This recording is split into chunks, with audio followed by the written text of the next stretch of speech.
नमस्कार, जय जोहार। क्या आप भी गवर्नमेंट एग्जाम्स की तैयारी करना चाहते हैं? क्या आप भी मेमोरी टेक्निक्स और ट्रिक्स के जरिए बहुत ही कम समय में स्मार्ट स्टडी करना चाहते हैं? क्या आप चाहते हैं कि सीजी व्यापम टॉपर आपको पढ़ाए? तो डाउनलोड करिए योगेंद्र साहू क्लासेस ऐप। यहाँ 10 से अधिक गवर्नमेंट एग्जाम्स क्रैक करने वाले और सीजी व्यापम टॉप करने वाले योगेंद्र सर सीजीपीएससी और सीजी व्यापम के अंतर्गत होने वाले सभी एग्जाम्स की तैयारी कराएं। तो डाउनलोड करिए Yogendra Sahu classes app to be the best, learn from the best.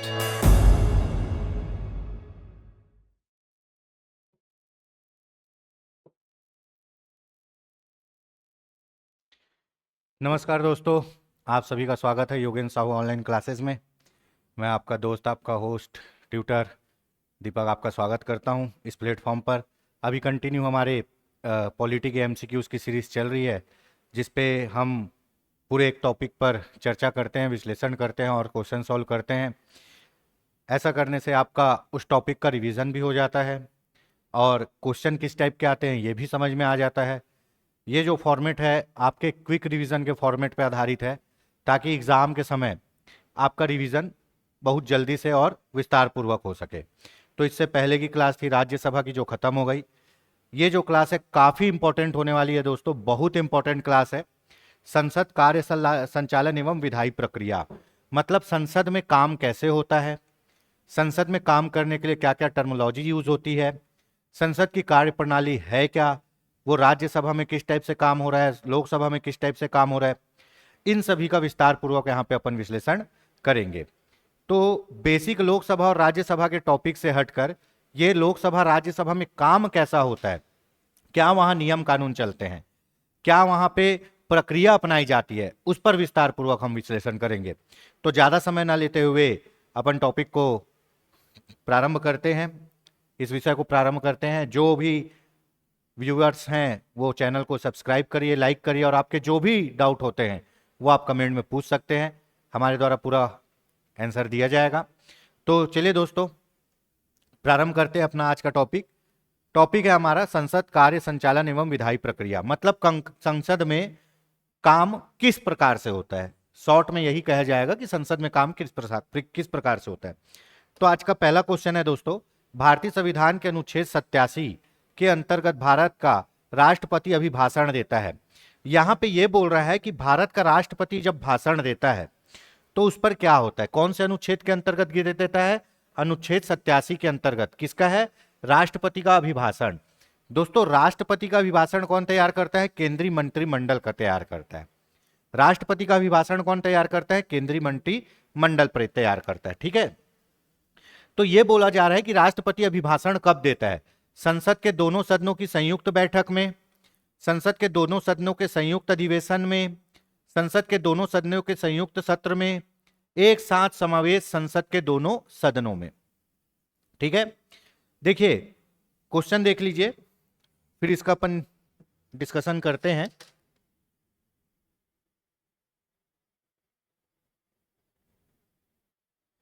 देखिए दोस्तों, संसद के दोनों सदनों के संयुक्त बैठक में नहीं होगा, संसद के दोनों सदनों के संयुक्त अधिवेशन में यह भी नहीं होगा, संसद के दोनों सदनों के संयुक्त सत्र में यह भी नहीं होगा। कब होगा, एक साथ समावेश। जब एक साथ दोनों सदन को बैठाएंगे तब कौन भाषण देगा, आपका राष्ट्रपति भाषण देगा। राष्ट्रपति हर आम चुनाव से पहले, लोकसभा के आम चुनाव के बाद जो प्रथम सत्र चालू होगा, लोकसभा के आम चुनाव के बाद जो प्रथम सत्र चालू होगा उसमें दोनों सदनों को एक साथ बैठाकर भाषण देगा। और हर साल जो पहला सत्र चालू होगा उसमें दोनों सदनों को एक साथ बैठाकर भाषण देगा। अभी चुनाव हो चुका है, चुनाव के बाद सरकार भी बन चुकी है, सरकार बनने के बाद जब पहली बैठक चालू होगी तो लोकसभा और राज्यसभा दोनों को एक साथ बैठाया जाएगा अनुच्छेद 87 के अनुसार, और फिर राष्ट्रपति अपना अभिभाषण देंगे। और अभिभाषण कौन लिखा रहेगा, केंद्रीय मंत्रिमंडल। एक्चुअल में ये सरकार किसकी है, ये राष्ट्रपति की सरकार है। हमारे यहां जो है कार्यपालिका का प्रमुख कौन है, राष्ट्रपति है। कैसा प्रमुख है, नाम मात्र का, नाम किसका चलेगा, राष्ट्रपति का। वास्तविक तौर पे काम कौन करता है, प्रधानमंत्री और उसकी मंत्रिपरिषद। ठीक है। तो जब राष्ट्रपति जी अभिभाषण देते हैं तो वो अपनी सरकार का क्या करते हैं, उपलब्धियों को गिनाते हैं। वो बोलेंगे मेरी सरकार ने ये किया, मेरी सरकार ने वो किया। क्यों? क्योंकि सरकार किसकी है, राष्ट्रपति की है। क्यों? क्योंकि नाम मात्र का प्रमुख कौन है, राष्ट्रपति है। सबसे बड़ा संवैधानिक पद राष्ट्रपति है। तो राष्ट्रपति दोनों सदन को बैठा के अभिभाषण देता है, दो कंडीशन में देता है। कब कब? पहला, जब भी लोकसभा का चुनाव हो, सरकार बन के आए और नई सरकार की जो पहली बैठक होगी, चुनाव के बाद पहली बैठक होगी, उसमें अभिभाषण देगा। और हर साल जो भी पहला सत्र चालू होगा उसमें दोनों सदन को बैठा के अभिभाषण देगा। तो इसका क्या होगा ऑप्शन, एक साथ समावेश संसद के दोनों सदनों में। ठीक है,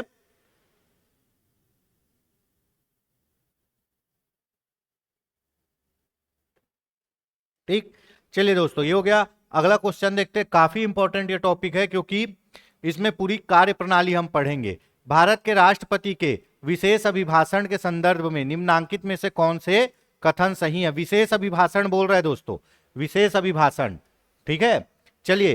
राष्ट्रपति लोकसभा के साधारण निर्वाचन के पश्चात प्रथम सत्र और प्रत्येक वर्ष के प्रथम सत्र के आरंभ में संसद के दोनों सदनों की संयुक्त बैठक को संबोधित करता है। बिल्कुल करता है। कब कब? कब कब? जब चुनाव होने के बाद पहला सत्र हो और साल का पहला सत्र हो। साफ साफ लिखा हुआ है ना। साधारण निर्वाचन के बाद प्रथम सत्र, और कब? प्रत्येक वर्ष के प्रथम सत्र में। ठीक है। राष्ट्रपति अपने अभिभाषण में संसद के उसको आह्वान के कारणों को सूचित करेगा। यह भी सही है दोस्तों। आपको कहीं बुलाया जाएगा तो आपको कारण बताते हैं ना, आपको क्यों बुला रहे हैं। तो राष्ट्रपति भी जब दोनों सदनों को बैठा के, बहुत कम ऐसा होता है, राष्ट्रपति भी दोनों सदनों को बैठा के जब भाषण देते हैं तो उनको बकायदा कारण वारण सब बताते हैं। तो इसका ऑप्शन क्या होगा दोस्तों, बताइए। इसका ऑप्शन होगा ऑप्शन सी, है ना, 1 और 2 दोनों। ठीक है, ये आपको समझ में आ गया कि राष्ट्रपति कब कब अभिभाषण देता है। पहला तो जब लोकसभा का चुनाव होगा तब, पहली बैठक होगी सरकार की तब, और हर साल प्रत्येक वर्ष के प्रारंभ में जो पहला सत्र होगा उसमें। भारत के संविधान में निम्नलिखित में से क्या कथित है? राष्ट्रपति संसद के किसी भी सदन का सदस्य नहीं होगा। दूसरा, संसद राष्ट्रपति और 2 सदनों है दोस्तों, ये सदस्यों लिखा है, ये सदनों है, 2 सदनों। ठीक है, 2 सदनों से मिलकर बनेगी। अब आप बताइए दोस्तों इसका आंसर। बहुत अच्छा क्वेश्चन है, बहुत बढ़िया क्वेश्चन है ये। ठीक है,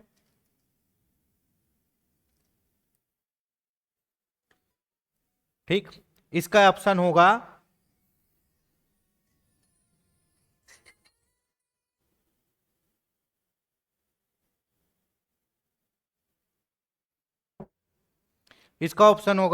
ऑप्शन बी। क्या? 1 और 2 दोनों। इसका ऑप्शन होगा ऑप्शन बी, 1 और 2 दोनों। राष्ट्रपति, देखिए, संसद के 3 अभिन्न अंग होते हैं, राष्ट्रपति, लोकसभा, राज्यसभा। संसद के 3 अभिन्न अंग होते हैं, राष्ट्रपति, लोकसभा, राज्यसभा। लेकिन राष्ट्रपति ना लोकसभा का सदस्य होता है ना राज्यसभा का, तो भी संसद का अंग है। राष्ट्रपति ना लोकसभा का सदस्य होता है ना राज्यसभा का, तो भी संसद का अंग है। तीसरा, राष्ट्रपति, है ना, कैसे, संसद किनसे मिलकर बनता है? राष्ट्रपति और लोकसभा और राज्यसभा से। तो दोनों क्वेश्चन से, दोनों ऑप्शन सही है। तो क्या होगा? ऑप्शन 1 और 2 दोनों सही है। ठीक है, निम्नांकित पर विचार कीजिए और भारतीय संसद के सही गठन को चिन्हित कीजिए। अब इसमें यह पूछ रहा है कि संसद किनसे मिलकर बनती है जी। आपको पता है संसद के अभिन्न अंग होते हैं कौन? राष्ट्रपति, राज्यसभा और लोकसभा। राष्ट्रपति, राज्यसभा और लोकसभा, ये क्या होते हैं? संसद के अभिन्न अंग होते हैं। ठीक है, चलिए आगे देखते हैं। एक वर्ष में कम से कम कितनी बार संसद की बैठक होनी आवश्यक है दोस्तों? बहुत सरल क्वेश्चन है। आपको पता है संसद की 2 बैठकों के बीच 6 माह से अधिक का समय नहीं होगा, है ना। संसद की 2 बैठकों के बीच, है ना, ज्यादा से ज्यादा कितना गैप हो सकता है? 6 माह।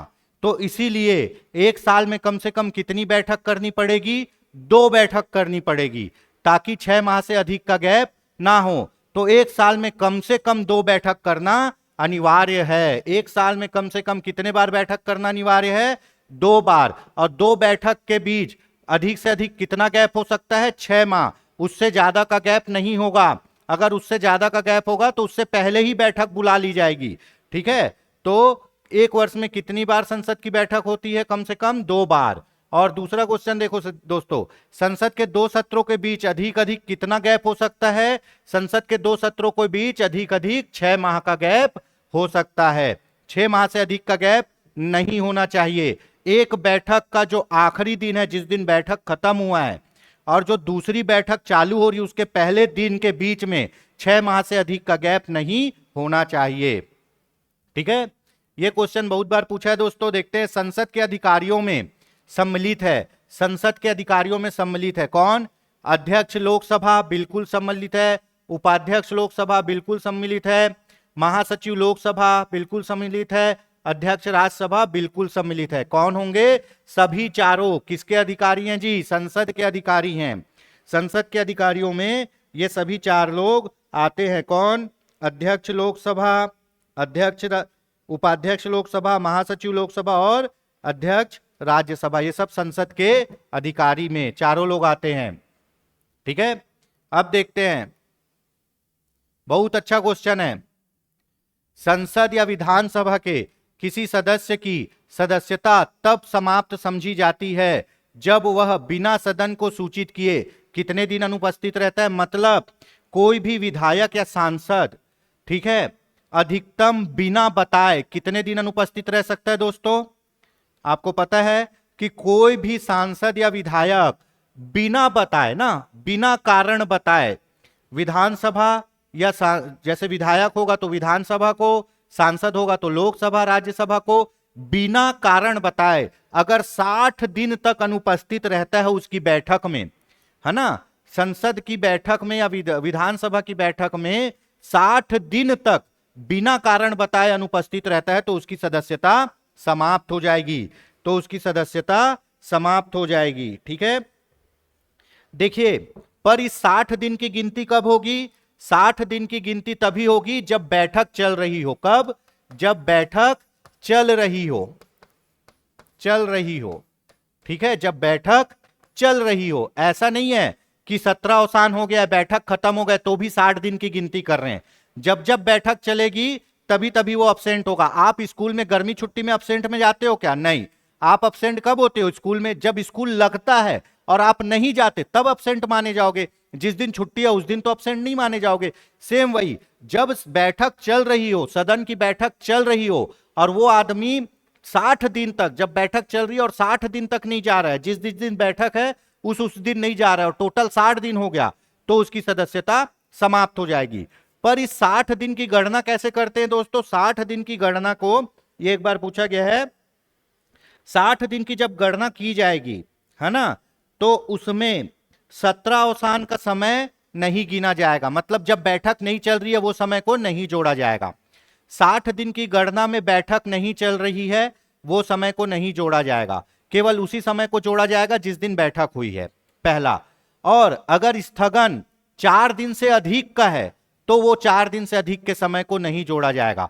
अगर अध्यक्ष ने 2 दिन का स्थगन दिया है तो 2 दिन जोड़ेंगे, 3 दिन का दिया है तो 3 दिन जोड़ेंगे, 4 दिन भी जोड़ेंगे। लेकिन 4 दिन से अधिक स्थगित है बैठक, 4 दिन से अधिक के लिए रुक गई है तो वो 4 दिन का फिर नहीं जोड़ा जाएगा। तो 4 दिन से अधिक का स्थगन का समय और 17 अवसान का समय ये 60 दिन में नहीं जोड़ा जाएगा। बाकी अगर उसके बाद कोई आदमी 60 दिन तक बिना बताए गायब रहता है तो उसकी सदस्यता समाप्त हो जाएगी।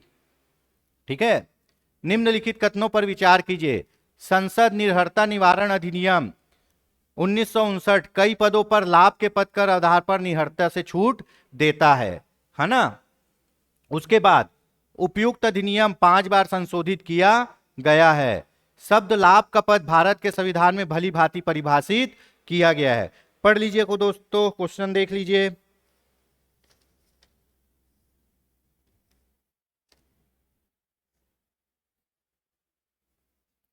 ठीक है, देखिए, पहला है संसद अधिनियम 1959 कई पदों पर लाभ के पद के आधार पर निहरता से छूट देता है। बिल्कुल देता है।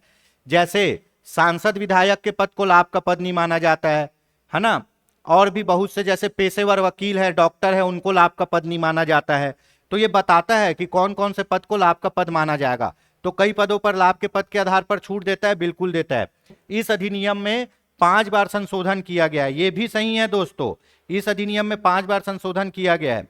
लाभ के पद का भारत के संविधान में भली भांति परिभाषित किया गया, ये गलत है। लाभ के पद को केवल लाभ का पद लिख के छोड़ दिया गया है, भली भांति परिभाषित नहीं किया गया है। सामान्य तौर पर लाभ के पद को हम लोग सरकारी नौकरी से ही देखते हैं। अगर सरकार के अधीन आप नौकरी में हो और आपको वहां से वेतन मिल रहा है तो आपका लाभ का पद माना जाएगा। इसीलिए कोई भी नेता सरकारी नौकरी नहीं करता है। लेकिन नेता लोग क्या हो सकते हैं? डॉक्टर हो सकते हैं। डॉक्टर क्या है जी? सरकारी नौकरी नहीं है, पेशा है वो। वकील हो सकते हैं, वकील एक पेशा है, ठीक है। तो आप पेशेवर हो सकते हो, गायक हो सकते हो, क्रिकेटर हो सकते हो, है ना। बहुत से सांसद विधायक गायक है, जैसे बाबुल सुप्रियो, नवजोत सिंह सिद्धू, इन लोग क्या है? पेशेवर हैं, कलाकार हैं, तो वो बन सकते हैं। लेकिन अगर यही गवर्नमेंट जॉब में रहते तो नहीं बन पाते, ठीक है, लाभ के पद के अंतर्गत आ जाते, है ना। तो लाभ के पद में छूट मिला है, सही बात है। 5 बार संशोधन हो गया, ये भी सही है। पर लाभ के पद को भली भांति परिभाषित हमारे संविधान में नहीं किया गया है। तो इसका ऑप्शन क्या होगा दोस्तों? ऑप्शन होगा केवल 1 और 2 सही है, केवल 1 और 2 सही है, ठीक है। चलिए अगला क्वेश्चन देखते हैं। संविधान के किस अनुच्छेद के अंतर्गत न्यायालयों द्वारा संसद की कार्यवाहियों की जांच करना प्रतिबंधित किया गया है? बताइए दोस्तों, संसद के कार्यवाहियों की न्यायालय में जांच नहीं हो सकती। संसद का काम चल रहा है ना, तो आप कोर्ट में जाके केस नहीं लगा सकते कि मेरे को ये बताओ, वो बताओ, मेरे को सब चीज बताओ, ये क्यों हुआ, इसका जांच करो। संसद के कार्यवाही की जांच नहीं हो सकती है, और ये छूट मिली हुई है अनुच्छेद 122 से, ठीक है। अनुच्छेद 122 में न्यायालयों द्वारा संसद की कार्यवाहियों की जांच ना करने का प्रावधान है। जांच नहीं कर सकते। कौन से अनुच्छेद के अनुसार? अनुच्छेद 122 के अनुसार आप संसद की कार्यवाही जो चल रही है उसका न्यायालय में जांच नहीं करा सकते, ठीक है। बहुत जबरदस्त क्वेश्चन है दोस्तों, ये पढ़ लीजिए, बहुत अच्छा क्वेश्चन है।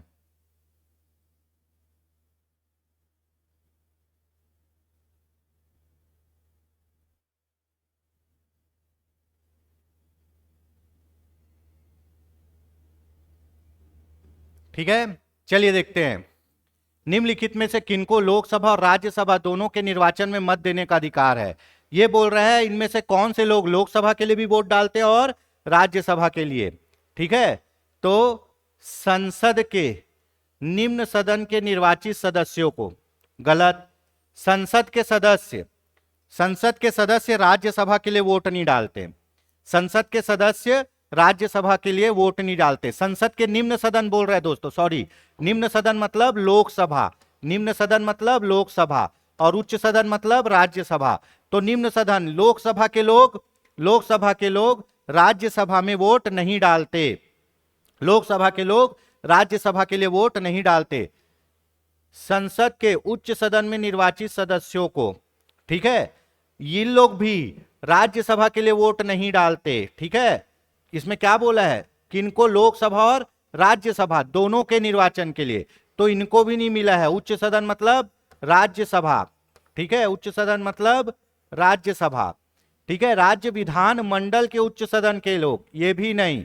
कौन डालता है दोनों में? दोनों में वोट डालते हैं राज्य विधान मंडल के निम्न सदन। निम्न सदन मतलब विधानसभा, निम्न सदन मतलब विधानसभा। क्वेश्चन को समझिए दोस्तों, केवल विधानसभा के लोग हैं विधायक रहते हुए, केवल विधानसभा के लोग हैं जो विधायक रहते हुए एक नागरिक के नाते किसका वोट देते हैं? लोकसभा का।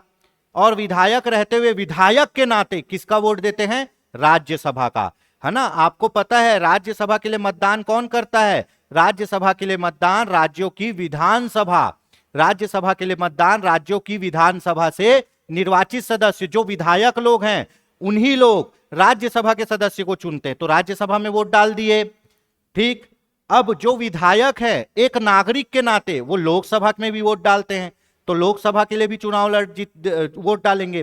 तो केवल राज्य विधानमंडल के निम्न सदन, निम्न सदन मतलब विधानसभा और उच्च सदन मतलब विधान परिषद, तो निम्न सदन जो विधानसभा है वो सांसद, अभी जितने हमारे विधायक है छत्तीसगढ़ के, सब सब लोकसभा में वोट डाले, क्यों? एक नागरिक के नाते।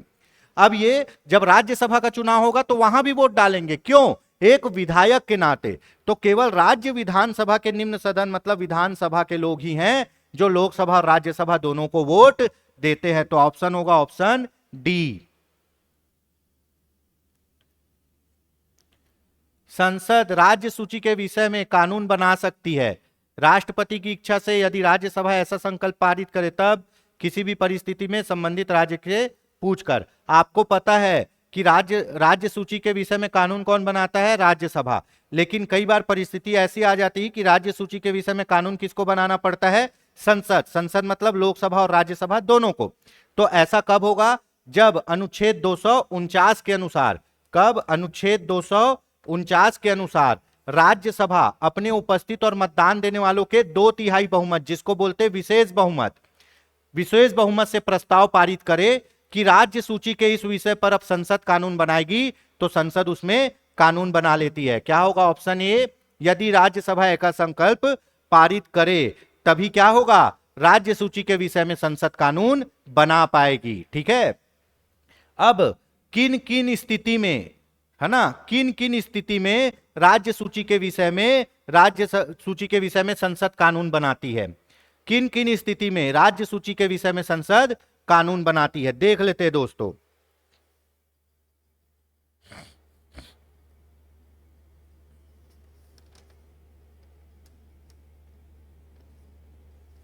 ठीक है।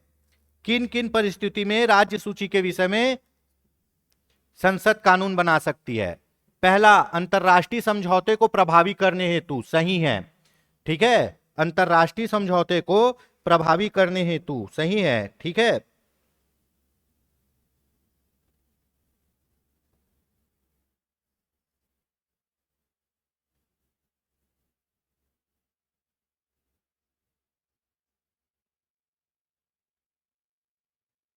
ठीक।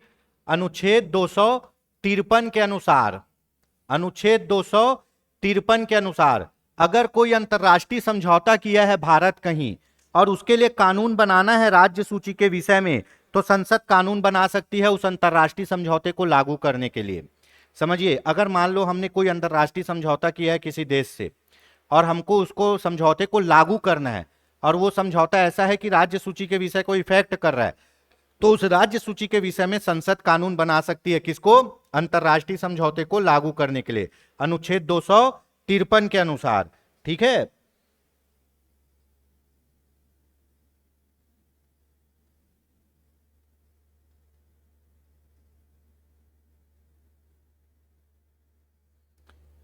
ठीक। संबंधित राज्यों की सहमति से, किससे? संबंधित राज्यों की सहमति से। अगर 2 या 2 से अधिक राज्य अपनी सहमति दे दें कि आप लोग राज्य सूची के विषय में कानून बना लो, तो हम राज्य सूची के विषय में कानून बना सकते हैं। ठीक है। अनुच्छेद 252 के अनुसार, अनुच्छेद 252 के अनुसार इसमें क्या कहा गया? अनुच्छेद 252 में कि अगर 2 या 2 से अधिक राज्य ये बोलते हैं कि आप राज्य सूची के विषय में कानून बना लो, तो भी बन जाएगा। ठीक है। तीसरा, राज्य में राष्ट्रपति शासन लागू रहने की अवस्था में, राज्य में राष्ट्रपति शासन लागू रहने की अवस्था में,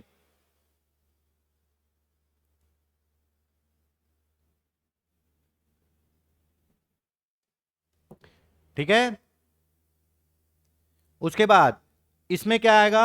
अनुच्छेद 249, क्या? जब राष्ट्रहित में राज्यसभा 2/3 बहुमत से संकल्प पारित कर दे तब भी राज्य सूची के विषय में कानून बनाया जा सकता है।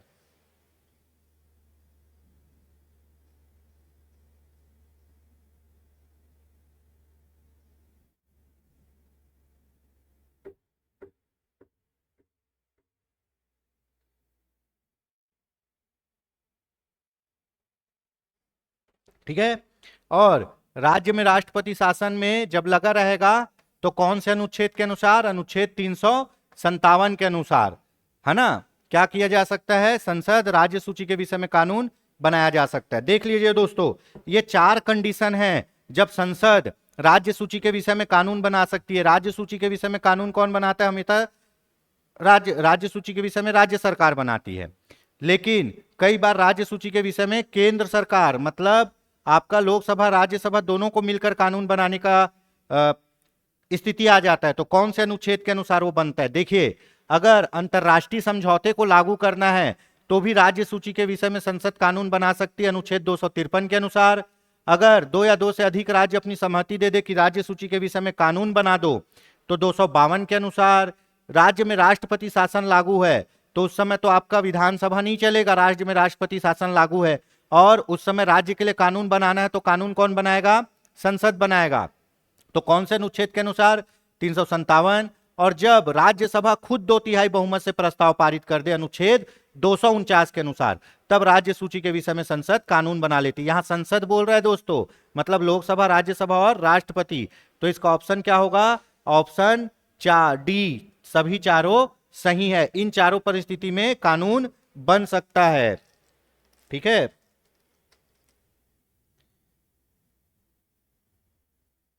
चलिए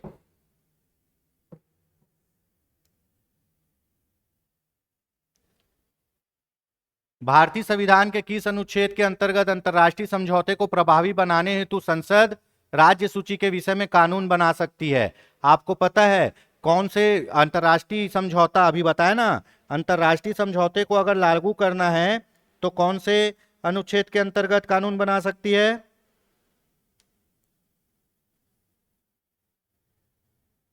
ठीक है, बताइए। अनुच्छेद 253 के तहत, अनुच्छेद 253 के तहत क्या होगा? अंतर्राष्ट्रीय समझौते को लागू करने के लिए राज्य सूची के विषय में कानून बनाया जा सकता है। अभी पहले ही डिस्कशन किए, इससे पहले ही। ठीक है, अगला क्वेश्चन देखते हैं। संविधान की विषय सूचियों में दिए गए विषयों के अतिरिक्त विषय पर कौन कानून बना सकता है? देखिए, है ना, अनुसूची 7 में क्या दिया है? शक्तियों का बंटवारा दिया है। केंद्र सूची, राज्य सूची, समवर्ती सूची। केंद्र सूची में कानून केंद्र सरकार, राज्य सूची में कानून राज्य सरकार, समवर्ती सूची में केंद्र सरकार भी कानून बना सकती है, राज्य सरकार भी कानून बना सकती है।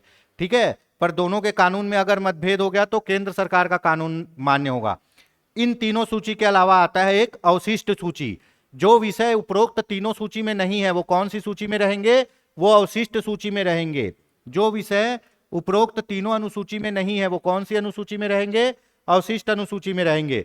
तो अवशिष्ट अनुसूची में भी, अवशिष्ट सूची में भी कौन कानून बनाता है? संसद ही बनाती है। अवशिष्ट सूची में भी कानून कौन बनाएगा? संसद ही बनाएगी, केंद्र सरकार ही बनाएगी। ठीक है,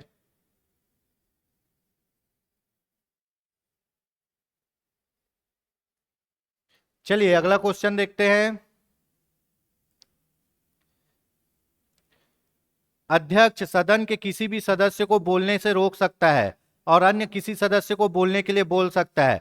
मतलब अध्यक्ष किसी एक सदन के सदस्य को बैठा के किसी दूसरे को बोलने देता है, उसको क्या बोलते हैं? बैठ जाना, यील्डिंग द फ्लोर। एक सदन को बैठा के दूसरे को बोलने देना, यील्डिंग द फ्लोर। अब सदन में शून्यकाल का समय है, शून्यकाल का समय बताइए भाई।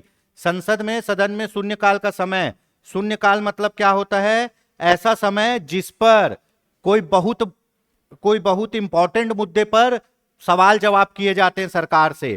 ठीक है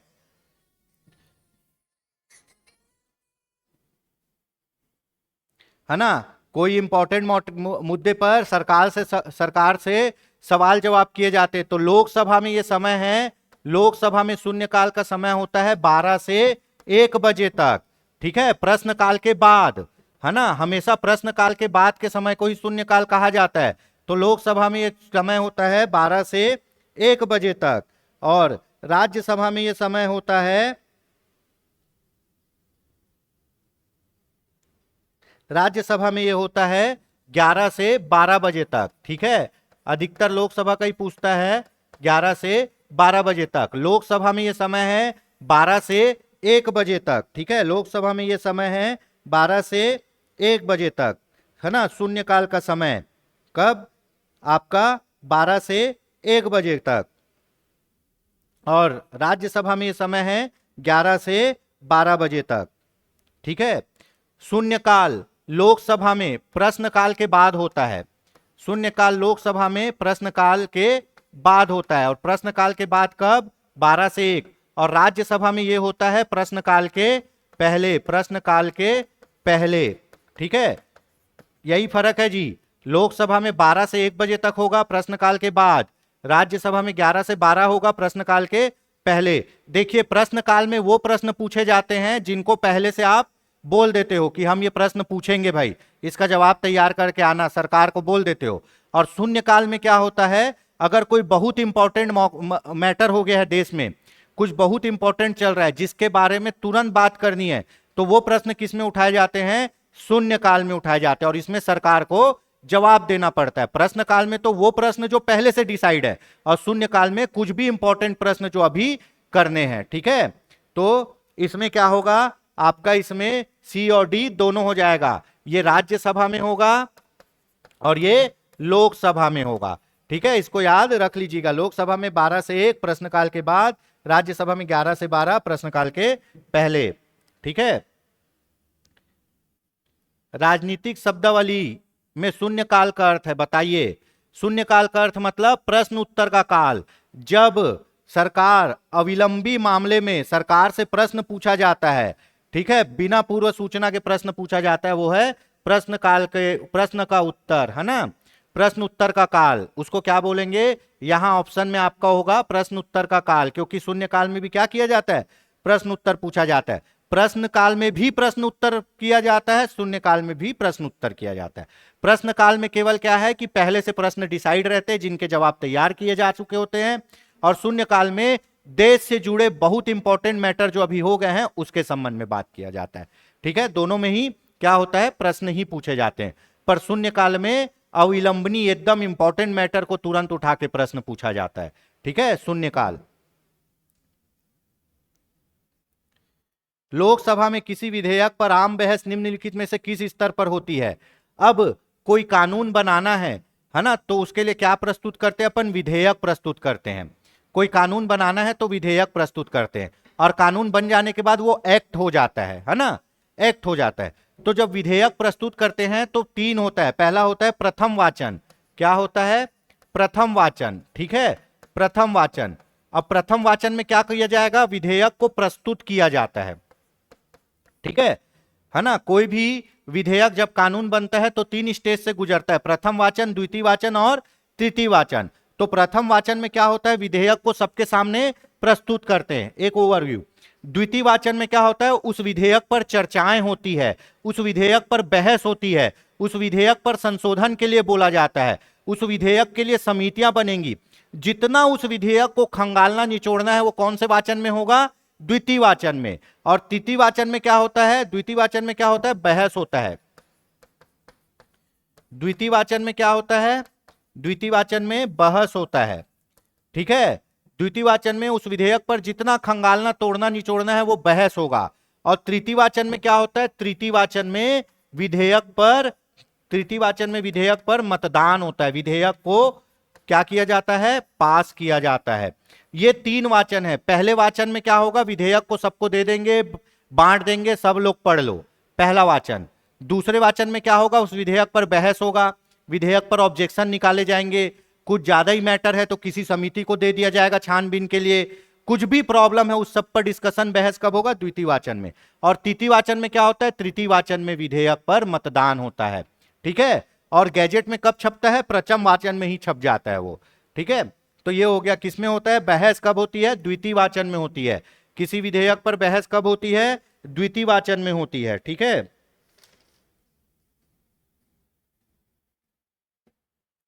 चलिए अगला क्वेश्चन देखते हैं। जब संसद के दोनों सदनों की संयुक्त बैठक में कोई विधेयक निर्दिष्ट किया जाता है तो इसे किसके द्वारा पारित किया जाना होता है? हाँ, आपको पता है कि संयुक्त बैठक कौन से अनुच्छेद? अनुच्छेद 108 के अनुसार संसद की संयुक्त बैठक होती है ना। और संयुक्त बैठक की अध्यक्षता कौन करता है? लोकसभा अध्यक्ष करता है। और अगर संयुक्त बैठक हो गई और किसी विधेयक पर मतदान हो रहा है, संयुक्त बैठक चल रही है और किसी विधेयक पर मतदान हो रहा है, तो मतदान कैसा होगा? उपस्थित तथा मत देने वालों के साधारण बहुमत से। ये गलती करते हैं बहुत लोग, संयुक्त बैठक हो रहा है, इसका मतलब ये नहीं कि विशेष बहुमत, 2/3 वाला बहुमत नहीं। जितने लोग बैठक में बैठे हैं उतने लोग सामान्य जो बहुमत जो ज्यादा बोल दिए वही होगा संयुक्त बैठक में। ठीक है, इस पे और आगे चर्चा होगी। संयुक्त बैठक में मतदान कैसे होता है? साधारण बहुमत से होता है ना, विशेष बहुमत से नहीं होता। साधारण बहुमत से संयुक्त बैठक में मतदान होता है। संयुक्त बैठक कब होता है? अनुच्छेद 108 के अनुसार। इसकी अध्यक्षता कौन करता है? लोकसभा अध्यक्ष। इस पे आगे और चर्चा करेंगे। तो संयुक्त बैठक में मतदान कैसे होता है जी, है ना, उपस्थित तथा मत देने वालों का साधारण बहुमत। ठीक है, ये हो गया आपका ऑप्शन ए। चलिए आज के लिए इतना ही, बाकी जो बचे हुए क्वेश्चन है वो नेक्स्ट क्लास में करते हैं। होप सो आपको ये वीडियो और ये सीरीज पसंद आ रही होगी। आप कमेंट में अपने जवाब लिखकर भेज सकते हैं, कोई डाउट हो वो भी पूछ सकते हैं। इसी तरह योगेंद्र साहू ऑनलाइन क्लासेस के साथ जुड़े रहिए, अपनी तैयारियों को पुख्ता करिए। यकीन मानिए हम साथ मिलकर कुछ बहुत अच्छा करेंगे। जय हिंद, जय भारत, जय छत्तीसगढ़। खुश रहिए, स्वस्थ रहिए, सफल रहिए, स्वच्छ रहिए। जय हिंद।